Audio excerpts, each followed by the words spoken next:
तो आपका कौन सा टॉपिक था ये? One D graph generator. जो आपने धारिता वाला चैप्टर पढ़ा उसका ये लास्ट टॉपिक है, वन डी ग्राफ जनरेटर। दिक्कत ये है कि ये सिलेबस में है नहीं, ठीक है, लेकिन किसी की तीव्र इच्छा थी पढ़ाने की, मैंने एक दिन बनाया गया, दूसरे दिन फिर, अब किसी की इच्छा को मारा तो जा नहीं सकता है? हाँ, लेकिन ये भी है कि सिलेबस कोविड के बाद से अब वापस से वैसा ही कर रहे हैं जैसे कोविड के पहले था। हो सकता है कि वापस आ जाए, 1-2 साल से तो हटाया गया है सिलेबस में, बट हो सकता है कि वापस आए। पढ़ा लिखा कुछ भी हो काम ही आता है, बेकार तो नहीं जाता है। देख लो, one D graph generator Hindi में क्या कहते हैं? नाम तो चलो साइंटिस्ट का है वन डी ग्राफ, जनरेटर को हिंदी में क्या कहते हैं? जनित्र। आपने हाई स्कूल में भी पढ़ा होगा जनरेटर वर्ड, हिंदी में भी इसको वही कहेंगे वन डी ग्राफ, ये साइंटिस्ट का नेम है। और जनरेटर को हम कहते हैं जनित्र, मतलब जनरेटर। ओके, अभी इसको बड़े पैमाने पे बनाना ये सब बंद कर दिया गया है, बैन है। क्यों है समझ में आएगा। इलेक्ट्रोस्टैटिक्स के सिद्धांत पे कार्य करता है, स्थिर वैद्युतिकी के। इसमें होता क्या है कि ऐसा कुछ अरेंजमेंट होता है। ये अरेंजमेंट क्या है पहले समझो। इसमें 2 खोखले गोले हैं, एक खोखला गोला है ये अंदर की तरफ, ठीक है, और दूसरा खोखला गोला है बाहर की तरफ। 2 खोखले गोले हैं जिसको हम आवेशित करेंगे। अब ये आवेशित कैसे करेंगे समझना। मैंने आपको एक वीडियो भेजा है 1 घंटे पहले, वो एनिमेशन अगर देखोगे तो उससे ज़्यादा समझ में आएगा।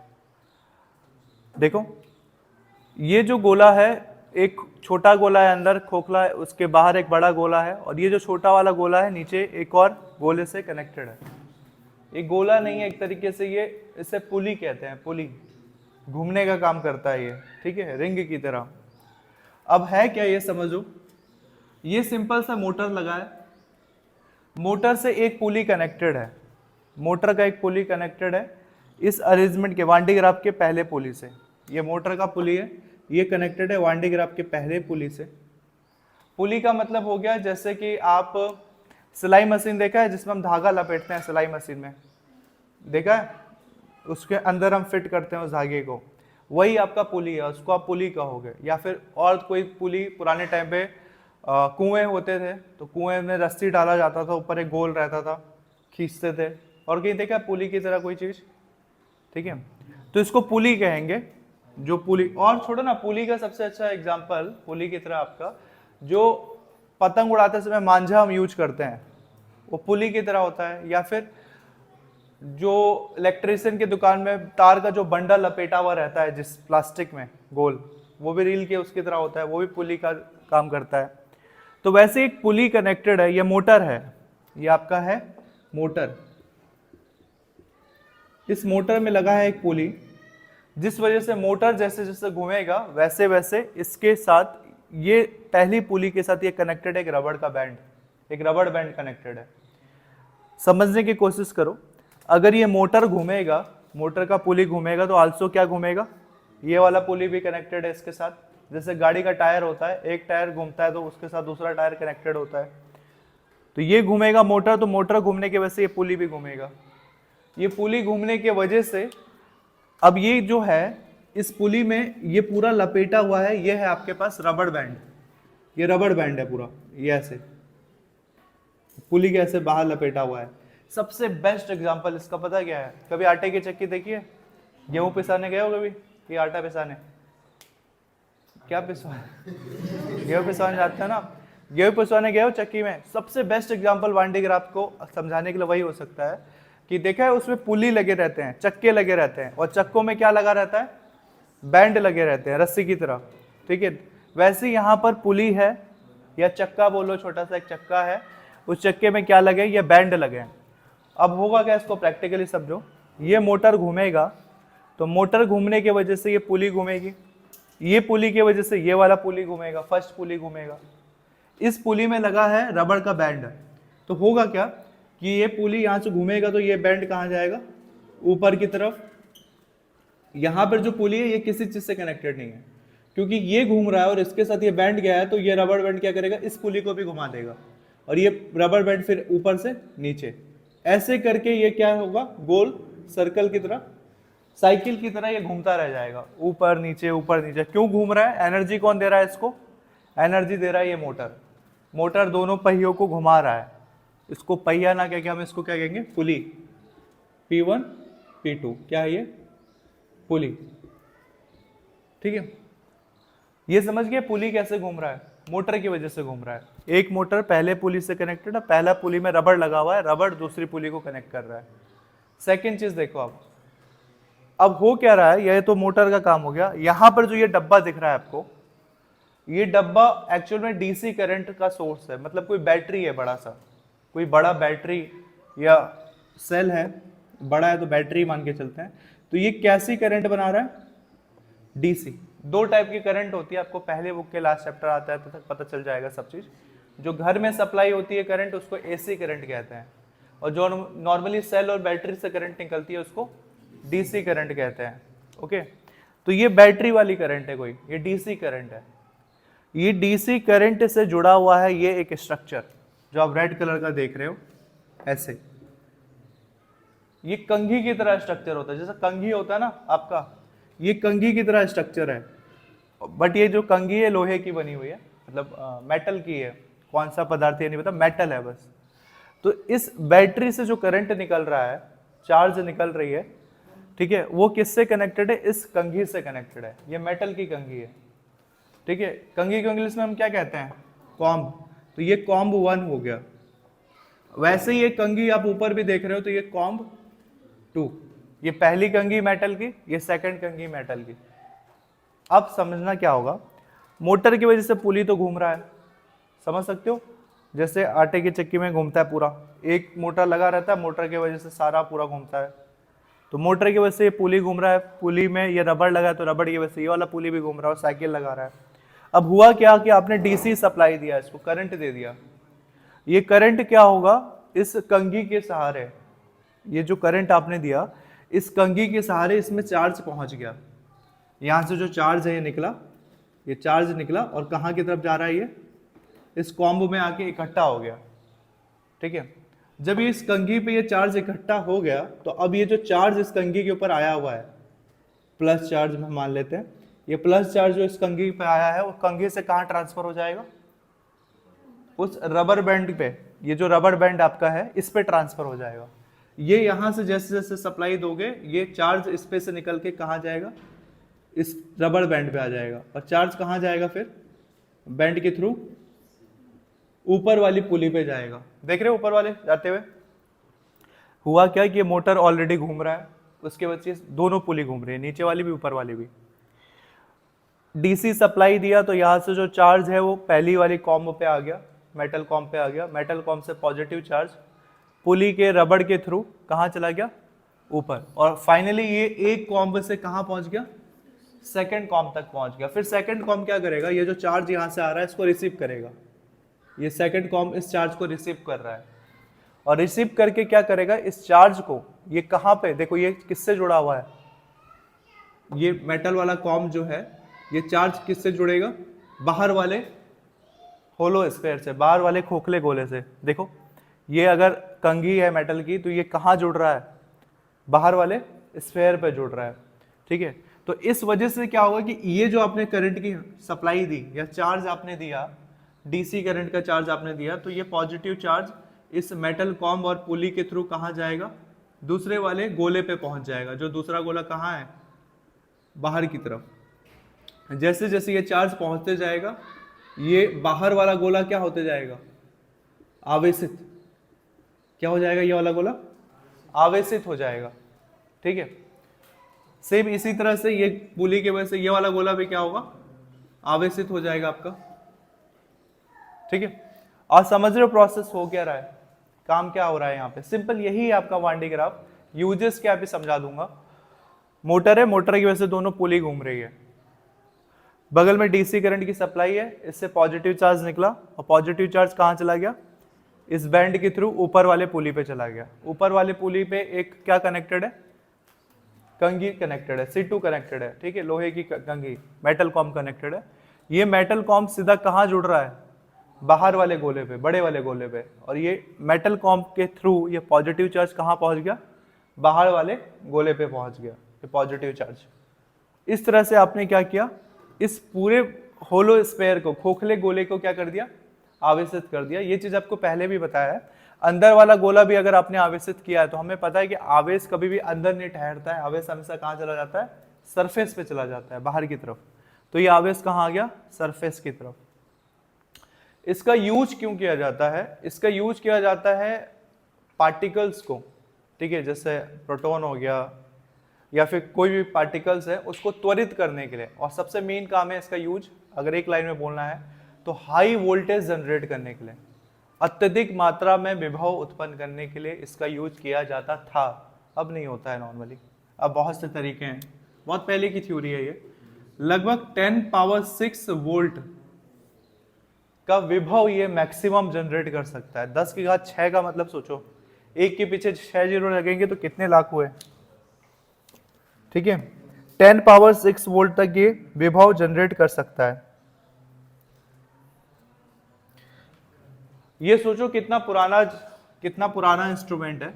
इसको बनाया गया था 1931 में, इतना पुराना इंस्ट्रूमेंट है ये, 1931 में। 2031 आते आते लगभग 100 साल होने वाले हैं इसके, 90 साल हो ही गए होंगे, ठीक है। और बनाने वाले साइंटिस्ट का नाम क्या था, वान डी ग्राफ। वान डी ग्राफ ने एक जनरेटर जनरेट किया था। ये जनरेटर इतनी ज्यादा वोल्टेज बना कैसे रहा है कि यहाँ से जो भी जा रहा है चार्ज, ये धीरे धीरे क्या हो रहा है, इस पर इकट्ठा होते जा रहा है। और फाइनली इसको बैन क्यों किया गया, वान डी ग्राफ जनरेटर का काम क्या है, ये क्या करता है, हाई वोल्टेज करंट को उत्पन्न करता है, लगभग कितना, 10 की घात 6 वोल्ट, ठीक है। और वान डी ग्राफ जनरेटर को बंद क्यों किया गया, क्योंकि होता ये था ना कि इसको लगातार आपने चार्ज दिया तो इसमें चार्ज की लीकेज होने लगेगी। लीकेज का मतलब क्या है कि लगातार आपने खोल के रख दिया, अब दुनिया भर की पॉजिटिव चार्ज यहाँ से यहाँ के थ्रू कहाँ पहुंच रही है, बाहर पहुंच रही है, इस गोले पे पहुंचते जा रही है, आपने खोल के रखा हुआ है। लेकिन हर चीज की कैपेसिटी होती है, कैपेसिटेंस होती है हर चीज की, उसकी भी धारण करने की एक फिक्स क्षमता होगी। जब उस क्षमता से बाहर आवेश आपने पहुंचा दिया पॉजिटिव चार्ज, अब उसके पास जगह नहीं है उस आवेश को रखने का। किसी पानी में, किसी बर्तन में उतनी पानी भरोगे जितनी उसमें कैपेसिटी है। बर्तन 10 लीटर का है, पानी कितना ही भर पाओगे, 10 लीटर। 10 लीटर के बाद 100 ml भी एक्स्ट्रा डालोगे तो क्या होगा, पानी गिर जाएगा, उसका लीकेज हो जाएगा पानी का, कहते हैं ना लीकेज हो रहा है। तो इस केस में भी क्या होता है कि आवेश जब जरूरत से ज्यादा इस पे आ जाता था तो आवेश की लीकेज होना स्टार्ट करता था। लीकेज कैसे होगा आवेश को पता है, पॉजिटिव चार्ज इसमें जरूरत से ज्यादा आ गया, अब ये लीक करने लगेगा चार्ज का, और लीकेज करने की वजह से ये आसपास जो भी वायु है उसको क्या करने लगता था, ये आवेशित करने लगता था। और बहुत ज्यादा मात्रा में अगर आपने इसको छोड़ दिया ऐसी रात भर गलती से, बहुत ज्यादा मात्रा में आवेशित हो गया तो ये करंट कहाँ फेंकेगा किसी को नहीं पता है। आसपास में कोई गुजर रहा है इसके, ये नॉर्मली बड़े फील्ड में लगाया जाता था, आसपास में कोई जानवर या बच्चा, कोई इंसान भी अगर घूम रहा है तो हो सकता है, और ये खुला है अगर रात भर बहुत ज़्यादा इस पर जनरेट हो गया तो ये तुरंत देखते ही क्या कर देगा, उस पर करंट फेंक देगा। जैसे बिजली गिरती है ना, वैसे ये बिजली गिरा देगा सीधा उसके ऊपर। छोटे लेवल पे एक्सपेरिमेंट के रूप में अभी भी लैब में इसका यूज करते हैं, लीगल है, इंडिया के लैब में भी है, ठीक है। आपके कॉलेज के फिजिक्स के लैब में भी ये मिल जाएगा, और इसको आप घर पे भी बना सकते हो छोटे लेवल पे, छोटे सेल या बैटरी से कनेक्ट करके आपको बनाना है। आप यूट्यूब पे टाइप करो वान डी ग्राफ जनरेटर, बहुत सारे आपको स्कूल के प्रैक्टिकल मिल जाएंगे, प्रोजेक्ट मिल जाएंगे, आप घर पे भी बना सकते हो उसको।